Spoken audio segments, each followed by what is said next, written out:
Lesson 5-1A Introduction to Absolute Value. Vocabulary. The absolute value is defined as the magnitude, and that is the distance away from zero.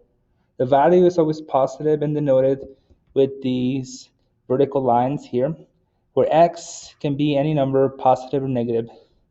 So the absolute value of negative 10 is positive 10, and the absolute value of 10 is positive 10. Okay. After evaluating any number inside of the absolute value, it's always going to become the positive. Okay. The concept is that if we have the absolute value of a for any number, it's going to be total distance. And some real world examples of this is measuring distance like this. It's always positive. Speed is always positive. Time is always flowing in the positive direction. And volume takes up positive space. Okay. None of these can be represented with a negative. Maybe speed, but that's if we talk about velocity. But all of these have a positive value associated with one another. All right, so here are some preliminary problems. If we evaluate some of these, right, inside we have positive 4. And after seeing where 4 is located on an axis, it's going to be 4 units away from 0. 1, 2, 3, 4. So the absolute value of 4 is equal to 4. Right? What about negative 3? Negative 3 is located here, and it is 1, 2, 3 units away from 0. So the absolute value of negative 3 is positive 3. What about 0? Well, 0 is in between the positives and the negatives, often described as neutral. So there is no positive or negative sign associated with 0. In this case, the absolute value of 0 is just equal to 0. How about something that looks like this? Well, negative 2 is located here, and it's 2 units away. So that would be positive 2. But this negative here is going to actually turn it back to a negative. So what's happening inside of the absolute value can become positive after evaluating, but anything outside of the absolute value can still be applied to your answer. So that's the same as negative and then positive 2, which is going to be negative 2. All right, some function notation when it comes to evaluating expressions with absolute value. We talked about how whenever we have an input for a function, that's denoted as your x value. So we go and replace every single x value with this number. So for the function of f of x equals the absolute value of 6 minus x, let's evaluate that at f of 1, f of 6, and f of negative 10. All right, so f of positive 1 is going to be the absolute value 6 minus 1. 6 minus 1 inside becomes is 5, and the absolute value of 5 is going to become 5. It's going to stay 5 because it's positive. It's always going to be positive. So f of 1 is equal to 5. All right, how about evaluating f of 6? Well, f of 6, we're going to do the absolute value of 6 minus 6. And 6 minus 6 becomes 0. So the absolute value of 0 is going to stay. There's no positive negative associated with this one. So f of 6 is going to be equal to 0. And then f of negative 10, plug in f of negative 10. That's going to be 6, the absolute value of 6 minus 10. And 6 minus 10 is going to be equal to the absolute value of negative 4.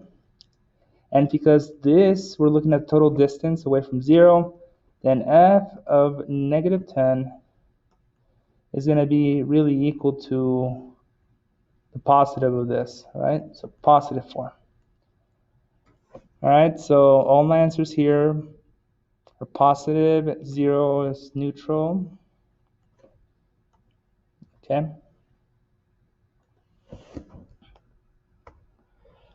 All right, example, here's another example. If we have the function of r of t, where t is going to be your input, and this whole function of r of t is going to be your output.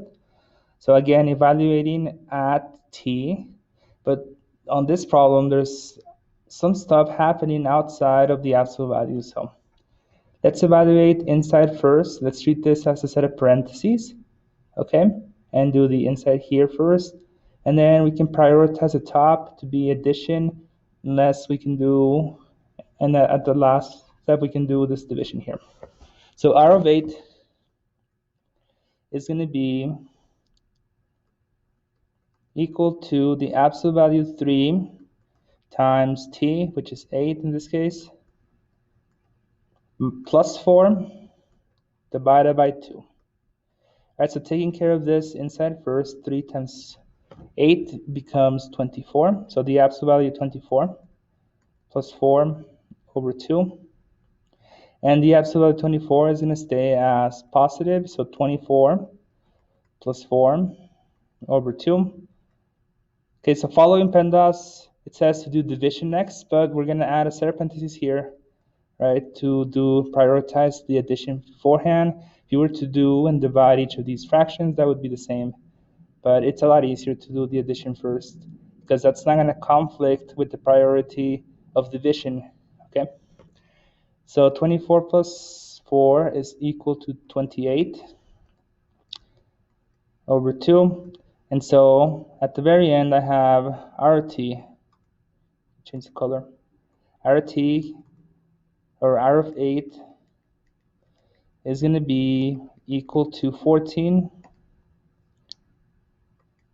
over 2, which is equal to 14, or 28 over 2.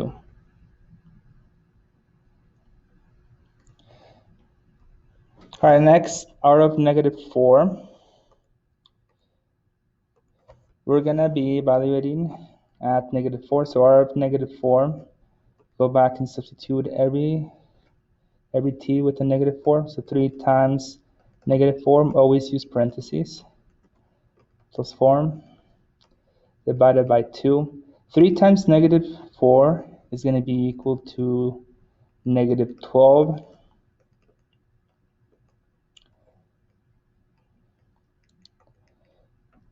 And evaluating the absolute value of negative 12 is going to be positive 12. So 12 plus 4 over 2.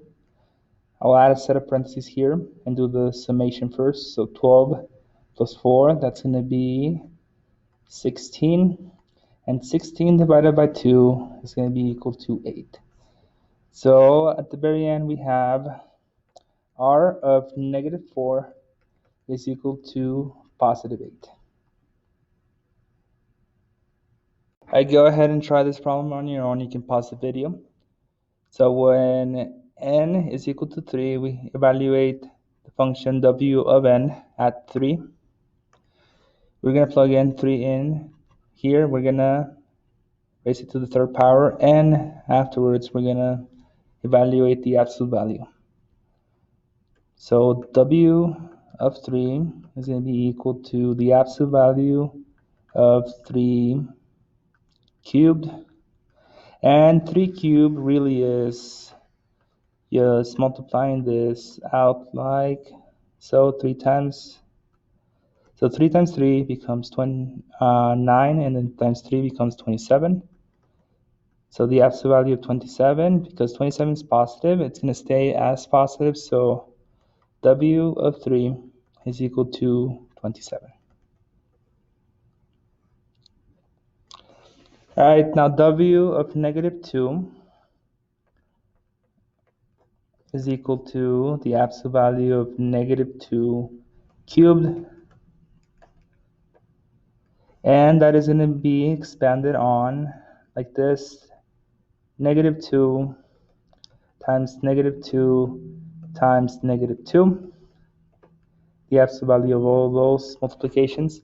So multiplying 2 of these will make this positive, but because we have 3 of them, we're going to go back to a negative number. So 2 times 2, negative 2 times negative 2 is positive 4, times negative 2 is going to be negative 8.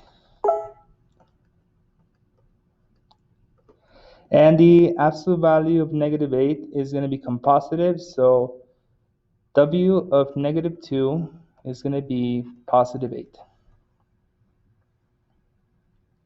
This is the last problem of today. To go ahead and pause the video, and you can come back to it later. All right, so the function is p of x is equal to the absolute value of x over 3 plus 4. We're going to calculate the absolute value of p of negative 6 minus p of 0.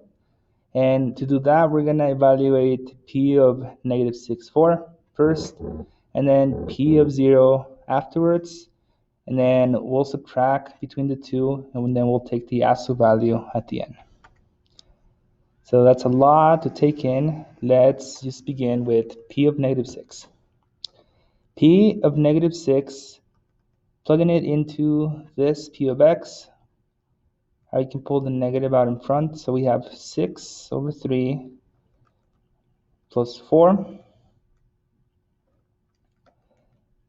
The absolute value of that, and we can simplify this a little bit, and this fraction, 6 over 3, becomes negative 2 plus 4.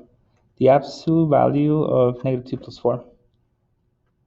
So let's add inside of the parentheses, negative 2 plus 4 is just positive 2. So p, the first value at p of negative 6 is going to be equal to 2. Okay. Now let's calculate p of 0. P of 0, the absolute value of 0 over 3 plus 4. 0 over 3 really is just 0, so 0 plus 4. And 0 plus 4 is equal to 4, so the absolute value of 4 is going to be positive again. So p of 0 is 4. So now that we have p of negative 6 and p of 0, we can go back to this and plug in p of 0 and p of negative 6. So the absolute value of p of negative 6 is 2 minus p of 0, 4. And simplifying inside of the parentheses will be negative 2. And negative, the absolute value of a negative number is always positive, so really my answer is going to become positive 2. Right, just to review, we did each of these independently, and then we plugged them back in to evaluate this difference and then the absolute value.